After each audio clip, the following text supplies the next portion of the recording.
ఇవాళ summer special ఆవకాయ పెట్టాము. మామిడికాయల కోసం మామూలు తిప్పలు పడలేదు మేము. ఎప్పుడు పెద్దవాళ్ళు పెట్టేవాళ్ళు, ఈసారి మేమే పెట్టేశాం. ఎలా వచ్చిందో మీరే చూడండి. ఆవకాయ ఎలా పెట్టామో వీడియో స్కిప్ చేయకుండా లాస్ట్ వరకు చూడండి. అలాగే మీకు ఈ వీడియో నచ్చితే లైక్ చేసి సబ్స్క్రైబ్ చేసుకోవడం మాత్రం మర్చిపోకండి. మామిడికాయలు 10 డేస్ నుండి ట్రై చేస్తున్నాం. ఎక్కడ చెట్లు ఉన్నా వెళ్తున్నాం, కానీ అన్ని తినే కాయలు మాత్రమే కనిపిస్తున్నాయి. పచ్చడి కాయలు ఇవి. కోసుకోండి అనగానే 20 కాయలు కోసాము. చెట్టు పైకి ఎక్కడానికి లేదు, మొత్తం వానకి తడిచి ఉంది. కిందనే ఉన్నాయి కాబట్టి కోస్తున్నాం. ఒకరు కాదు, నేను, మా అక్క, మా తమ్ముడు అందరం కోసాము. 20 కాయలు అనుకున్నాం, కానీ ఆశ సరిపోలేదు. 30 కాయలు అయితే కోసుకున్నాం. మామిడికాయలు కింద పడి ఉంటాయి కదా, అప్పుడు కాయలు చీలిపోయి ఉంటాయి. అవి తీసేసి మిగతావి కడుగుదామని తీసి టబ్ లో వేసుకున్నాం. మామిడికాయలు చాలా నీట్ గా కడగాలి. అవి వాష్ చేసేటప్పుడు చివర కట్ చేసేసి కడగాలి. వాటిలో చీలిన కాయలు తీసేసి పక్కన పెట్టి బాగున్న కాయలు తీసి ఇంకో టబ్ లో వేసుకుంటున్నా. తెచ్చిన కాయల్లో 4 కాయల వరకు పాడైపోయి ఉన్నాయి. మామిడికాయలు నీళ్ళల్లో కడిగి పక్కన పెట్టుకుంటున్నాం. మేము ఎలా అయితే కడుగుతున్నామో అలా కడగాలి. అప్పుడే మామిడికాయలు పాడవకుండా ఉంటాయి.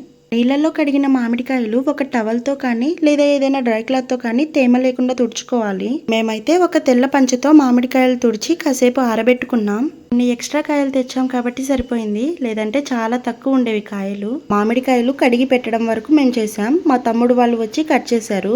టెంకలేని మామిడికాయలు తీసేసాం. పచ్చళ్ళు ఎక్కువ రోజులు పాడవకుండా ఉండాలంటే చాలా జాగ్రత్తగా పెట్టాలి. పచ్చడి కోసం వాడేది ఏదైనా కూడా కొంచెం తడి ఉండకూడదు. ముందే అన్ని నీట్గా కడిగి పెట్టుకొని ఒక క్లాత్తో తుడిచి కాసేపు ఎండలో పెట్టుకున్న తర్వాతనే మనం పచ్చళ్ళు పెట్టుకుంటే త్వరగా పాడవకుండా ఉంటాయి. మామిడికాయలు కట్ చేసేటప్పుడు కూడా టెంక పక్కకి పోకుండా జాగ్రత్తగా కట్ చేయాలి, లేదంటే టెంక లేకుండా ఉండే ముక్కలు పక్కకి తీయాల్సి వస్తుంది. మనం పచ్చళ్ళు పెట్టేటప్పుడు ఎవరు కూడా హ్యాండ్స్ కడిగి తుడుచుకున్నాంలే అనుకోకూడదు. హ్యాండ్స్ అనేవి డ్రై అవ్వాలి.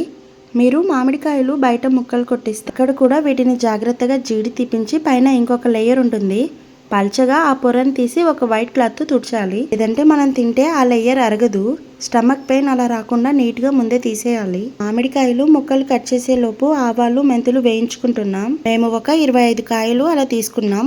వాటికి ఆవాలు 1/2 kg తీసుకున్నాం. లైట్ గా సిమ్ లో పెట్టి ఆవాలు వేయించుకోవాలి. ఎక్కువ ఫ్లేమ్ లో పెట్టి వేయిస్తే ఆవాలు మరీ కలర్ మారిపోయి స్మెల్ వస్తుంది. వేయించుకున్న ఆవాల్ని పక్కకి తీసి ఒక ప్లేట్ లో పెట్టుకోవాలి. ఆవాలు వేయించిన తర్వాత కొన్ని మెంతులు తీసుకొని సిమ్ లోనే లైట్ గా వేయించుకోవాలి. మెంతులు కొంచెం రెడ్ కలర్ లో చేంజ్ అయ్యాక మనం తీసి పెట్టుకోవాలి. మామిడికాయ ముక్కలు కట్ చేసే లోపు ఆవాలు, మెంతులు చల్లారి పెట్టుకుంటున్నాం.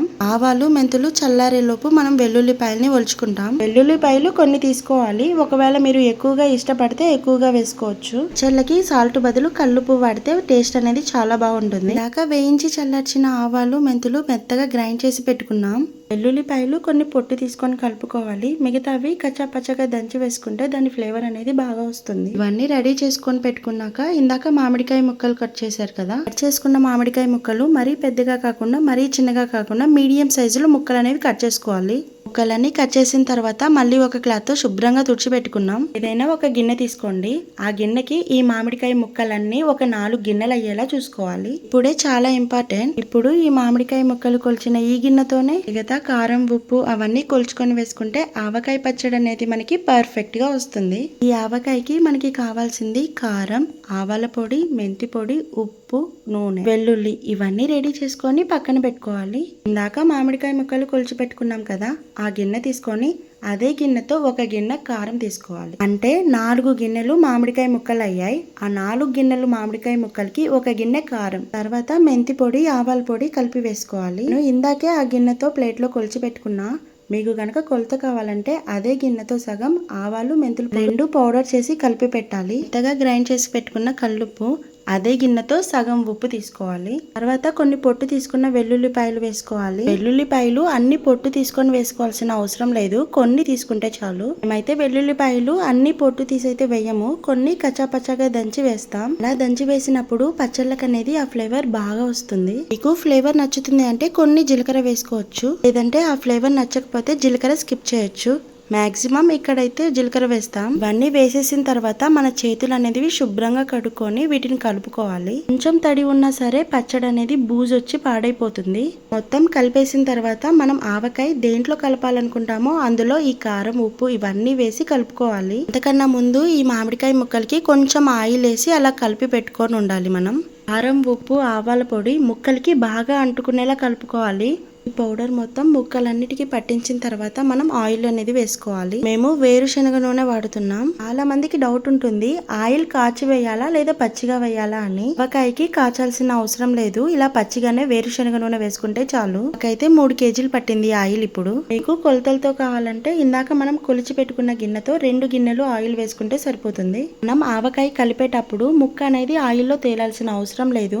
3వ రోజు అది ఊరిన తర్వాత ఆయిల్ సరిపోతుంది. ఆయిల్ వేసాక మొత్తం ముక్కలకి పట్టేలా మొత్తం కలుపుతూ ఉండాలి. చేతులు కొంచెం తడిగా ఉన్నా సరే పచ్చడి అనేది పాడైపోతుంది. ఆవకాయ మనం స్టోర్ చేసి పెట్టుకోవడానికి జాడీ లేకపోతే ఇలా ప్లాస్టిక్ టబ్ లో పెట్టుకోవచ్చు. సెపరేట్ గా వేరే బకెట్స్ లలో ఏం స్టోర్ చేసుకోకుండా నేను ఇలానే ప్లాస్టిక్ టబ్ లో పెట్టుకుంటున్నా. గాలి అనేది లోపలికి పోకుండా ఒక వైట్ క్లాత్ తీసుకొని దాన్ని బాగా చుట్టి ముడి వేసాం మేము. ఇలా టైట్ గా కట్టి పెడితే గాలి అనేది పోదు, పచ్చడి కూడా పాడవదు. ఇంకా అందరికీ తెలిసిందే, ఆవకాయ చేసేటప్పుడు అందరూ దేనికోసం ఎదురు చూస్తుంటారు? కలిపిన ఆవకాయ కన్నా లాస్ట్ లో కలిపే ఈ అన్నం కోసమే ఎదురు చూస్తుంటారు. ఐ హోప్ మీకు ఈ వీడియో నచ్చిందనే అనుకుంటున్నాను. Thanks for watching. అందరూ బై బాయ్.